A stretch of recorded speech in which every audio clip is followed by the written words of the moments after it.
हम भारत के लोग भारत को एक संपूर्ण प्रभुत्व संपन्न समाजवादी निरपेक्ष लोकतंत्रात्मक गणराज्य बनाने के लिए तथा उसके समस्त नागरिकों को सामाजिक आर्थिक और राजनीतिक न्याय विचार अभिव्यक्ति विश्वास धर्म और उपासना की स्वतंत्रता प्रतिष्ठा और अवसर की समता प्राप्त कराने के लिए तथा उन सबको व्यक्ति और गरिमा और राष्ट्र की एकता और अखंडता सुनिश्चित करने वाली बंधुता बढ़ाने के लिए दृढ़ संकल्प होकर अपनी इस संविधान सभा में आज तारीख 26 नवंबर 1949 को एतद द्वारा इस संविधान को अंगीकृत अधिनियमित और आत्मप्रत करते हैं। दोस्तों नमस्कार, मैं आपका दोस्त मोटिवेशनल स्पीकर और पॉलिटिशियन अनिरुद्ध सिंह आपका स्वागत करता हूं हमारे YouTube channel the politician official में। अगर आपने चैनल सब्सक्राइब नहीं किया है तो सब्सक्राइब कर लीजिए। जो आपने अभी अभी सुना ये थी भारत के संविधान की उद्देशिका यानी कि कॉन्स्टिट्यूशन ऑफ इंडिया का प्रेम्बल। आज मैं आपको इस प्रेम्बल के बारे में थोड़ी जानकारी दूंगा। पहले मैं आपको इसका मतलब बताना चाहूँगा। प्रिएम्बल का मतलब है कि ये एक ब्रीफ इंट्रोडक्टरी स्टेटमेंट है जो कि भारत के संविधान के पूरी रूपरेखा को एक छोटे से कागज़ के टुकड़े में बता देता है कि भारत का संविधान कैसा है, किन विचारों पर आधारित है या कहीं किन दिशा निर्देशों पर आधारित है और एक देश को कहाँ ले जाना चाहता है। अगर हम इसके हिस्टोरिक बैकग्राउंड की बात करें, अगर ये कैसे प्रिएम्बल भारत का कैसे आया, तो ये 1946 में ऑब्जेक्टिव रेवोल्यूशन पे बेस्ड है। ऑब्जेक्टिव रेवोल्यूशन संविधान सभा में हमारे भूतपूर्व प्रधानमंत्री जवाहरलाल नेहरू द्वारा बनाए गए थे और वहीं पर उन्हें पास कराया गया था। ऑब्जेक्टिव रेवोल्यूशन 13 दिसंबर 1946 के दिन संविधान सभा में पास किया गया था और उस समय इस उद्देशिका में या इस प्रियम्बल में सेकुलर और सोशलिस्ट शब्द नहीं थे। इसमें सिर्फ 3 शब्द थे, सॉवरेन, डेमोक्रेटिक और रिपब्लिक, यानी कि प्रभुत्व, लोकतंत्रात्मक और गणराज्य। ये 3 शब्द थे उस समय इसमें बस। अगर मैं आपको केस प्रियम्बल से जुड़े हुए केसों की बात बताऊं या कौन कौन से केस आज तक प्रियम्बल के लेके हमारे देश में हैं, तो 3 ऐसे मुख्य केस हैं जो हमारे देश में प्रियम्बल को लेके हुए हैं। सबसे पहला केस था बेरूबारी केस, जो कि 1960 में हुआ था। ये संविधान के 9वें संशोधन में आधारित था, जिसमें बेरूबारी यूनियन को बांग्लादेश, अब के बांग्लादेश और तब के ईस्ट पाकिस्तान को देने के फैसले में सरकार ने एक वो योजना निकाली थी और तब यह प्रियम्बल के आधार पर सुप्रीम कोर्ट में केस किया गया था कि सरकार ऐसे किसी भी यूनियन टेरिटरी को केवल संविधान संशोधन करके किसी दूसरे गणराज्य को नहीं दे सकती। तो सुप्रीम कोर्ट ने कहा कि ये सरकार के अधिकार के अंदर आता है कि कैसे हमें अपनी टेरिटरी बचानी है या हमें दूसरों की टेरिटरी एक्वायर करनी है, इसमें कोर्ट का कोई मसला नहीं है। और इस केस में ये भी कहा गया कि प्रियम्बल जो है वो कॉन्स्टिट्यूशन का इंटीग्रल पार्ट नहीं है और इसे अमेंडेड किया जा सकता है आर्टिकल 368 में दिए गए प्रावधानों के अनुसार।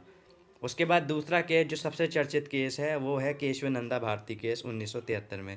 केशवानंदा भारती केस में सुप्रीम कोर्ट ने कहा कि प्रियम्बल एक इंटीग्रल पार्ट है कॉन्स्टिट्यूशन का, जो कि इसने पहले बेरूबारी केस में कहा था कि नहीं है, लेकिन केशवानंदा भारती केस में कहा गया ये कॉन्स्टिट्यूशन का इंटीग्रल पार्ट है, लेकिन ये अमेंडेबल है, इसे अमेंड किया जा सकता है आर्टिकल 368 से। लेकिन वो उस अमेंडमेंट से कोई बेसिक स्ट्रक्चर जो है कॉन्स्टिट्यूशन का वो आहत नहीं होना चाहिए। सरकार कॉन्स्टिट्यूशन में उतना ही अमेंडमेंट कर सकती है कि बस जितना कि उससे बेसिक स्ट्रक्चर कॉन्स्टिट्यूशन का आहत ना हो, लेकिन बेसिक स्ट्रक्चर कहीं पर डिफाइन नहीं किया गया है। और तीसरा केस था 1995 LIC बनाम यूनियन ऑफ इंडिया।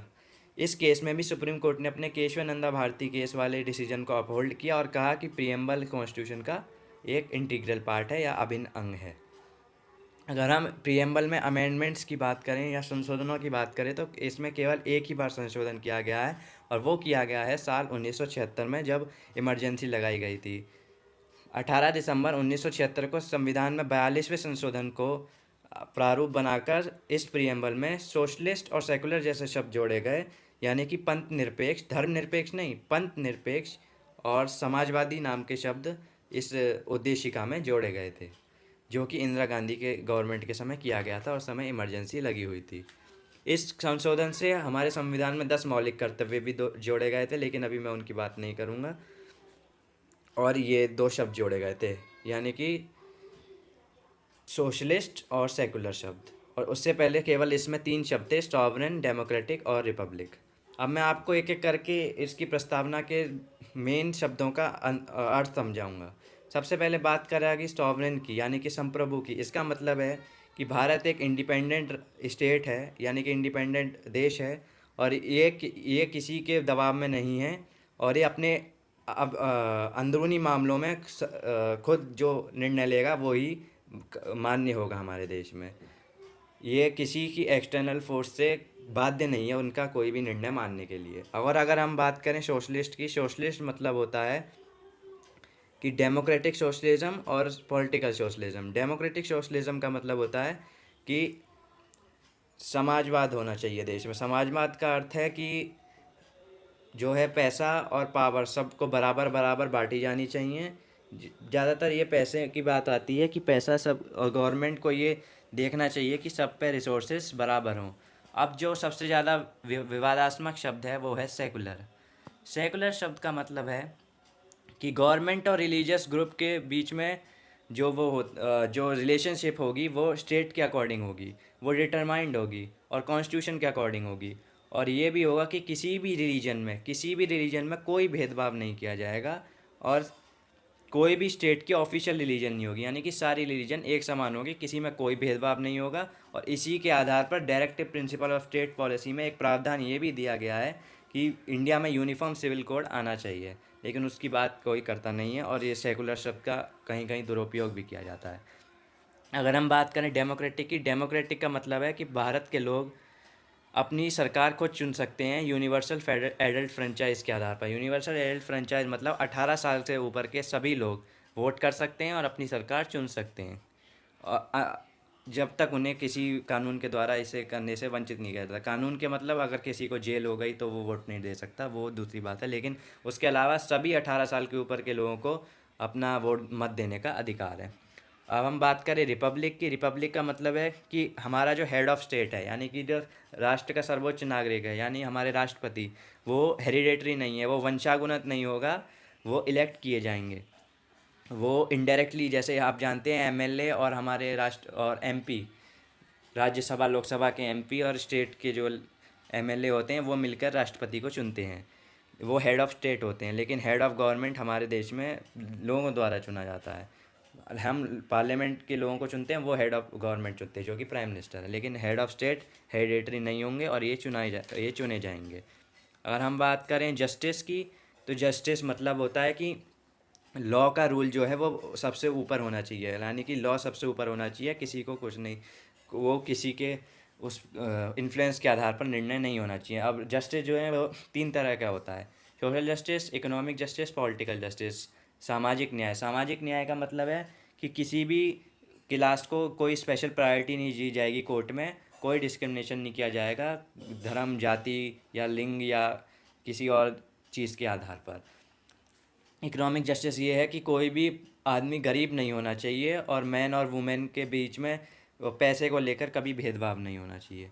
और अगर हम बात करें राजनीतिक न्याय, राजनीतिक न्याय का मतलब हर किसी को इलेक्शन लड़ने का, वोट डालने का बराबर अधिकार होना चाहिए, चाहे वो किसी भी धर्म से आता हो, जाति से आता हो, प्रांत से आता हो, और कोई डिस्क्रिमिनेशन नहीं होना चाहिए इस आधार पर कि ये वहाँ का है तो यहाँ चुनाव नहीं लड़ सकता। अगर हम बात करें लिबर्टी, लिबर्टी का मतलब है कि फ्रीडम होनी चाहिए हर किसी को अपनी एक्टिविटी करने की, अपना प्रोफेशन चुनने की, अपना काम करने की, अनलेस, लेकिन ये लिबर्टी उसे इतनी ही मिलेगी जितना वो कॉन्स्टिट्यूशन के अंदर रह के ये सब काम करेगा। अगर वो कॉन्स्टिट्यूशन की लिमिट से बाहर जाता है तो ये दूसरे की फ्रीडम पर प्रहार हो जाएगा, तो इस मामले में लिबर्टी नहीं दी जा सकती। अगर आपको फ्रीडम है, लेकिन फ्रीडम होनी चाहिए सिर्फ उतनी जितनी आप दूसरे की फ्रीडम को ख़त्म ना करें। किसी दूसरे को गाली देना फ्रीडम नहीं है, आपका फ्रीडम ऑफ स्पीच का जैसे राइट है, लेकिन आप किसी को गाली नहीं दे सकते उस राइट में। अगर इक्वालिटी की बात करें तो इक्वालिटी का मतलब है कि कोई भी स्पेशल प्रिविलेज नहीं दी जाएगी किसी भी क्लास या किसी भी नागरिक को, सबको इक्वालिटी से व्यवहार किया जाएगा। फ्रेटर्निटी का मतलब है कि हर किसी नागरिक के मन में एक श्रद्धा होनी चाहिए, एक सेंस ऑफ बिलोंगिंगनेस होनी चाहिए देश को लेके, समाज को लेकर, और हर भारतीय नागरिक को दूसरे को अपना भाई मानना चाहिए। इसमें रीजनलिज्म, कम्युनलिज्म, कास्टिज्म को कोई जगह नहीं दी गई है। रीजनलिज्म यानी कि प्रांतवाद, कि ये प्रांत मेरा, ये प्रांत तुम्हारा। कम्युनलिज्म यानी जातिवाद, जातिवाद भी नहीं होना चाहिए। और और कास्टिज्म जातिवाद नहीं होना चाहिए, कम्युनलिज्म यानी धर्मवाद नहीं होना चाहिए, कोई धर्म के आधार पर भेदभाव नहीं होना चाहिए। तो ये हमारे संविधान के उद्देशिका के मुख्य शब्द थे। और एक और चीज़ सोशल जस्टिस में जोड़ना चाहूँगा कि स्पेशल प्रायोरिटी किसी क्लास को मिलनी नहीं चाहिए, लेकिन स्टेट जो है वो प्रायोरिटी नौकरी और उन दूसरे मामलों में कर सकता है, कुछ स्पेशल प्रोविजंस लगा के, वो आर्टिकल 15 और 16 में दिया गया। अगर आपको हमारा ये विश्लेषण पसंद आया हो तो कृपया हमारे वीडियो को लाइक कीजिए, कमेंट कीजिए, शेयर कीजिए। बहुत बहुत धन्यवाद। जय हिंद, वंदे मातरम।